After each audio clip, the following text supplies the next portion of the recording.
Maverick Ahanmisi will be traded to Terraform Jeep in exchange of future draft pick. Matapos humiling ng trade si Maverick Ahanmisi, pinagbigyan naman siya ng Ginebra, at ngayon magkakaroon pa ng pagkakataon na makalaro niya ang kanyang kapatid sa Terraform Jeep. Pending approval pa lang ang trade na ito, pero nasa PBA officials na ang trade papers. Ang 34 anyos na si Ahanmisi ay lumabas noong nakaraang linggo, at humiling sa Ginebra management para sa isang trade, kasunod ng pagbaba ng minuto ng kanyang paglalaro noong nakaraang season.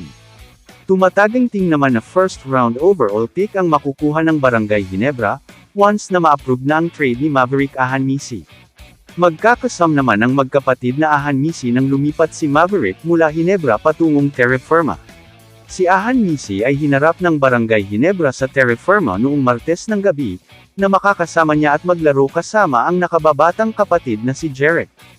Nakatanggap ang Gene Kings ng draft pick sa hinaharap mula sa trade. Bilang kahalili, sa hindi gaanong mathematical na kahulugan, ang Barangay Ginebra ay gumawa ng diskarte upang mapabuti ang kanilang koponan sa pamamagitan ng pag-alis ng elementong humahadlang, sa halip na magdagdag ng mga bago. Na-trade si Maverick Ahanmisi sa Terraform Jeep kapalit ng magiging first round pick ng Jeep. Kapag naaprubahan na ito ng PBA, opisyal nang makakamove on ng Barangay Ginebra mula sa isang problemadong manlalaro. Next thing, susubukan pipilitin ng Ginebra na magpa-draft si Quentin Milore Brown, para may future center na sila.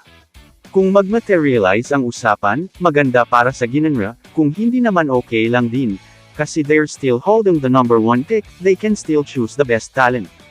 Yun kung same performance, ang ipapakita ng Jeep this season. Kamusta mga idol?